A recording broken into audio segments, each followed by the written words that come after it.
ചേട്ടാ ചേട്ടാ ചേ എന്തീ കാണിക്കണത്? അൺട്രോയിൽ ഇട്ടുകൊണ്ടാണ് പാർക്കിൽ കാറ്റോളാൻ വന്നത്. അപ്പൊ പാർക്കിൽ അൺട്രോയിൽ ഇട്ടോണ്ട് കാറ്റോളാൻ പാടില്ലേ? അന്നാ ഇതങ്ങട് ഊരിയേക്കാ. ഛേ, ഒരു പെണ്ണിന്റെ മുമ്പിൽ ഒന്നും വൃത്തികേട് കാണിക്കണത്. നാണമില്ലാത്തവൻ. മാറന്തോണിസ് പുണ്യാളാ, ഇതേത് ഈ പ്രസ്ഥാനം? ഇതെന്റെ ഭാര്യ. അപ്പൊ നിനക്കാ നാണില്ലാത്തത്? സ്വന്തം ഭാര്യനെ പ്രകണ്ടാക്കിയ പാർട്ടിയാണെന്നേ. എന്നിട്ട് എനിക്ക് നാണില്ലാന്ന്. ഞാനും 5-6 കല്യാണം കഴിച്ചിട്ടുണ്ട്.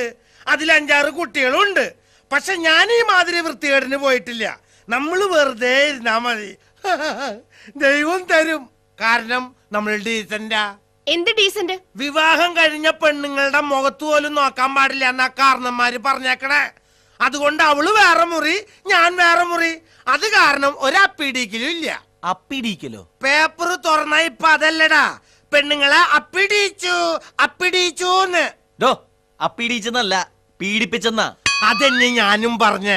അപ്പിടിച്ചൂന്ന്. Both are same. ചേട്ടനാ പോസ്റ്റ് ഓഫീസിന്റെ പുറകിലല്ല താമസിക്കണത്? അല്ല, പോസ്റ്റ് ഓഫീസ് എന്റെ വീടിന്റെ മുമ്പിലാ താമസിക്കണേ. അത് തന്നെയല്ലേ ഞാനും പറഞ്ഞത്. അതന്നെയല്ലേ ഞാനും പറഞ്ഞത്. പിന്നെന്തിനാ തർക്കം? നീ ആ പരശുരാമ കൈമളുടെ മോനല്ലേടാ പുറപ്പെട്ടു പോയ മോൻ? മോനെ. അതെ. എന്താ നിന്റെ പേര്? കല്യാണം. PK കല്യാണം. വരവുണ്ട് വരവുണ്ട് വരവു മാസമുണ്ട്. ഹലോ, ഒന്ന് നിന്ന്. എന്താ എന്താ വിളിച്ചേ? അയ്യോ ചേച്ചി, ഞാനല്ലേ വിളിച്ചത്. ദേ ഈ ചേട്ടനെ വിളിച്ചത്. തെറ്റി വിളിച്ചതാ. ഞാൻ എന്റെ ഭാര്യയാണെന്ന് കരുതി വിളിച്ചതാ. Rosie, sorry. കൊറേ തെറ്റി വിളിക്കും. അടിച്ചതിന്റെ അണപ്പല്ലി ഞാൻ തെറിപ്പിക്കും. പട്ടി. പട്ടിന്നോ? അപ്പൊ എന്റെ ഭാര്യ തന്നെ. Made for each other. ഈ നമ്പറ്റിക്ക് കൂട്ടുമാറിപ്പട്ടി. തന്റെ ഭാര്യയായിരുന്നതൊക്കെ പണ്ട്. തന്നെ ഇപ്പൊ ആർക്ക് വേണം? അതെടി, ഇപ്പൊ എന്നെ ആർക്കും വേണ്ടാണ്ടായി. നിന്നെ കെട്ടുന്നതിന് മുമ്പ് പെണ്ണുങ്ങൾ എന്നെ എന്തെന്ന് വിളിച്ചിരുന്നെന്നറിയാമോ? ഷാരിക്കാൻ പോണു ഷാരിക്കാൻ പോണുന്നാ. ഇപ്പൊ എന്നെ എന്തെന്ന് വിളിക്കണെന്നറിയാമോ? ഷൗരിക്കാരൻ പോണു ഷൗരിക്കാരൻ പോണുന്നാ. സങ്കരുണ്ട്. അയ്യേ, തന്നെ കെട്ടുന്നതിന് മുമ്പ് ആൾക്കാർ എന്നെ വിളിച്ചിരുന്നതോ ഷൗക്കാർ ജാനകി പോണു ഷൗക്കാർ ജാനകി പോണെന്നാ. ഇപ്പൊ വിളിക്കുന്നത് ഷൗറക്കാരന്റെ ജാനകി പോണു ഷൗറക്കാരന്റെ ജാനകി പോണെന്നാ. വെറുതെ ഒന്നും അല്ലല്ലോ എന്നെ കെട്ടിയത്. എന്റെ അച്ഛൻ നിങ്ങൾ ചോദിച്ചൊക്കെ തന്നില്ലേ? നിന്റെ അച്ഛൻ എനിക്ക് എന്തിട്ടുണ്ടാക്കി നടി പറഞ്ഞേ? ചോദിച്ച 10 തന്നില്ലേന്ന്. 10 രൂപ വണ്ടിക്കാശും 10 രൂപ ചായക്കാശും. എന്നിട്ട് ഉള്ള അച്ഛൻ എന്നോട് ചോദിച്ചു ഇതിലെന്തേലും കുറയ്ക്കാൻ പറ്റാ മോനെന്ന്. എനിക്ക് വേണമെങ്കിൽ വിള കുറച്ചിട്ട് ആ 10 കൊണ്ട് പോവായിരുന്നു. ഞാനത് ചെയ്തില്ല. മനുഷ്യ സ്നേഹം സങ്കരണ്ട്. അയ്യേ, എങ്കിൽ ഞാനെങ്കിലും രക്ഷപ്പെട്ടനെ. ഈ മനുഷ്യനെ കെട്ടി അന്ന് മുതൽ തുടങ്ങിയ ദുരിതമായി എനിക്ക്. അന്ന് മുതലുള്ള എല്ലാ അടപ്പും എന്റെ തലയിലാ. നിന്റെ തലയിൽ എന്തുട്ടടപ്പടി? കറണ്ട് ബില്ലടയ്ക്കണം, വെള്ളത്തിന്റെ ബില്ലടയ്ക്കണം, കൊച്ചുങ്ങളുടെ ഫീസ് അടയ്ക്കണം. ഏത് ആദ്യം അടയ്ക്കണമെന്ന് എനിക്ക് ഒരു പിടിയും കിട്ടുന്നില്ല എന്റെ ഭഗവാനെ. ആദ്യം നിന്റെ അണ്ണാക്ക് അടക്കി, ബാക്കിയുള്ളതൊക്കെ തന്നെ അടഞ്ഞു പൊക്കോളും.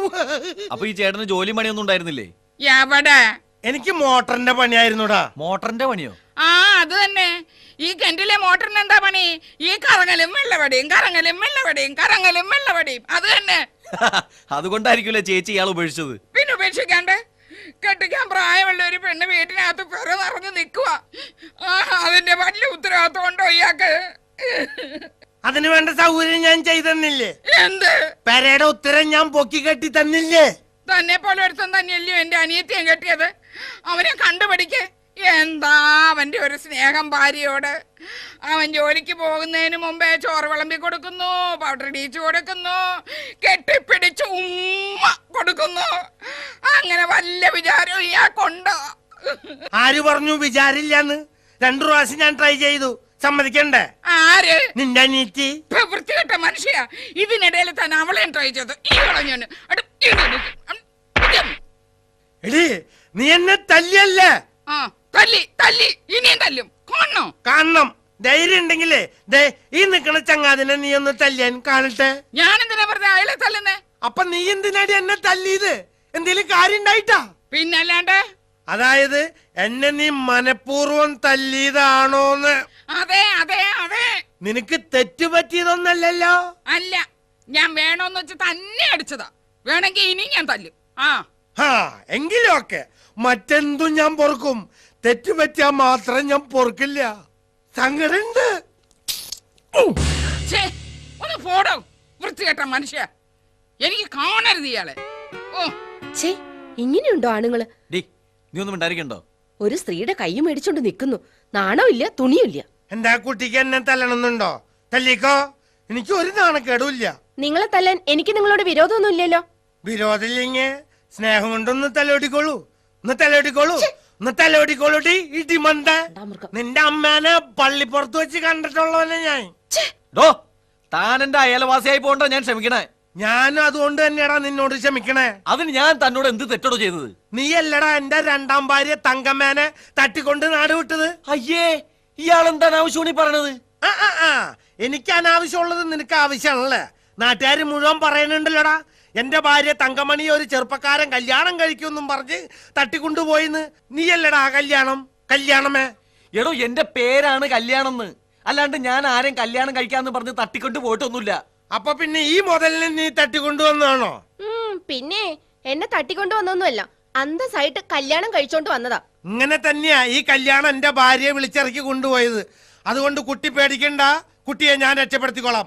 ഇടപെടറ അവളെ, അവളുടെ ഭർത്താവിന്റെ അടുത്തേക്ക് പറഞ്ഞു വിടാൻ. പറഞ്ഞു വിടറാ. ഇയാളോട് സംസാരിച്ചിരുന്നിട്ട് ഒരു കാര്യമില്ല. ഞാൻ പോലീസിനെ വിളിക്കട്ടെ? വിളി, പോലീസിനെ തന്നെ വിളി. അവരും കൂടി വരട്ടെ. ഈ നാട്ടില് പെണ്ണുങ്ങളെ തട്ടിക്കൊണ്ടുപോകുന്ന കളി ഇന്ന് തോടെ അവസാനിക്കണം. വിളി പോലീസിനെ, വിളി. ഓ എന്തൊരു സുഷ്കാന്തി, ഉണ്ടക്കണം പോലീസിന് എന്തൊരു സുഷ്കാന്തി.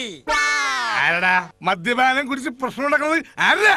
നോട്ട് ഓൺലി മദ്യപിച്ച് ഞാനാണ്, ബട്ട് ഓൾസോ പ്രശ്നം ഉണ്ടാക്കുന്നത് അവനാ. വെറുതെ പറയണോ സാറേ, ഇയാളാണ് വെള്ളം ഒടിച്ചിട്ട് മനുഷ്യന്റെ വെക്കിട്ടിരുന്നത്. നീ അഭ്യാസം ഇറക്കാണ്. എന്നടാ രാസ്കലെ. അയ്യോ എന്റെ വീട്ടുകാര് പോയേ. എടാ നിന്റെ അടിവയറ്റിലെന്താ കരിങ്കൽ ഭിത്തി കെട്ടി വെച്ചേക്കടാ? കാര്യങ്ങളല്ലേ സാറേ, ഇതൊരു കുപ്പി പ്രശ്നോ? പ്രശ്നം കുപ്പിയിലാക്കിയിട്ട് ഗവൺമെന്റ് തരുന്നു, നമ്മളത് കഴിച്ച് പ്രാബല്യത്തിലാക്കുന്നു. ഓഹോ, അപ്പൊ നീ ആയിരിക്കും പ്രശ്നം ഉണ്ടാക്കിക്കുന്നത്. ആരാടാ ഇത്? ഇതെന്റെ ഭാര്യ. എങ്ങനെ? ഇതെന്റെ ഭാര്യ.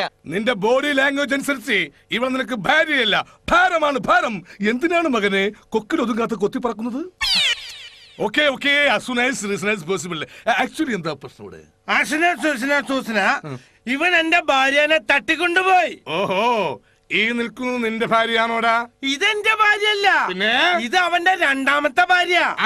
എന്റെ ഭാര്യ തങ്കമ്മേനെയാണ് ഇവൻ തട്ടിക്കൊണ്ടുപോയത്. ഓഹോ, ഈ നിൽക്കുന്നവന്റെ ഭാര്യയെ തമ്പമ്മയെ നീ തട്ടിക്കൊണ്ടു പോയാടാ? തമ്പമ്മ അല്ല, തങ്കമ്മ. എടാ എന്റെ നാക്കിൽ അങ്ങനെ വരുള്ളൂ. അവളെ നീ തട്ടിക്കൊണ്ടു പോയാടാ? എന്ന് വെച്ചിട്ടുണ്ടെങ്കിൽ സാറേ ഞാൻ പെട്ടെന്ന് പോയി. എന്ത് പോയെന്ന്? തട്ടിക്കൊണ്ടുപോയി. ഞാൻ വിചാരിച്ചു പോസിബിൾ പോയെന്ന്. നീ തട്ടിക്കൊണ്ടുപോയ ഇവന്റെ ഭാര്യ തമ്പമ്മയെ, തങ്കമ്മ, മുണ്ടി പോകരുത്. ഞാൻ പറയൂ, തമ്പമ്മയെ എത്രയും പെട്ടെന്ന് ഇവന്റെ കയ്യിൽ ഏൽപ്പിക്കണം. അയ്യോ സാറേ, അതിന് അവൾ എന്റെ അടുത്ത് ഇല്ല. പിന്നെ അവള് വേറെ ആളുടെ കൂടെ ഒളിച്ചോടി പോയി. ഓഹോ, അവൾക്ക് ഇത് തന്നെ ജോലിയോ? സഹോദര നീ പേടിക്കണ്ട, അവൾ ഏത് പാതാളത്തിൽ പോയി ഒളിച്ചാലും അവളെ കണ്ടുപിടിച്ച് നിന്റെ കയ്യിൽ കൊണ്ടുവന്നിരിക്കും. എനിക്ക് വേണ്ട അവളെ. നിനക്ക് വേണ്ടെന്നാ നീയല്ല കംപ്ലൈന്റ് കൊടുത്തത്? ഞാനല്ല കംപ്ലൈന്റ് കൊടുത്ത് ഇവന്റെ ഭാര്യ ആണോടാ? എങ്കിൽ ഞാൻ അവളെ കണ്ടുപിടിച്ച് നിന്നെ ഏൽപ്പിക്കാം. അയ്യോ എനിക്കൊന്നും വേണ്ട സാറ് ഏൽപ്പിച്ചോ. എനിക്കൊന്നും വേണ്ട. അവളെ ഞാൻ കെട്ടി അന്ന് മുതൽ എന്റെ കുടുംബത്തിന്റെ അടിത്തറ കോരി അവള്. എടോ ആ ഒരൊറ്റ പ്രശ്നം കൊണ്ടാ ഞാനും അവള് ഉപേക്ഷിച്ചത്. പിന്നെ നിനക്ക് വേണോ? എനിക്ക് വേണ്ട. എനിക്കും വേണ്ടെന്നേ. എനിക്കും വേണ്ടെന്നേ. പിന്നെന്താ നമ്മൾ തമ്മിൽ പ്രശ്നം? ഒരു പ്രശ്നമില്ല. ആ കയ്യെന്നെ, ആ കൈയോട്. സാറ് ഞങ്ങൾ തമ്മിൽ കോംപ്രമൈസ് ആയി. അങ്ങനെ കോംപ്രമൈസ് ആവാൻ ഈ സബ് ഇൻസ്പെക്ടർ ബാബുക്കുട്ടൻ സമ്മതിക്കില്ല. ഞങ്ങൾക്ക് രണ്ടുപേർക്കും വേണ്ടെന്നേ. പിന്നെ സാറിന് മാത്രം ഇത്ര വലിയ നിർബന്ധം? എന്താ നിർബന്ധം? അവളിപ്പോ എന്റെ കൂടെയാണോ?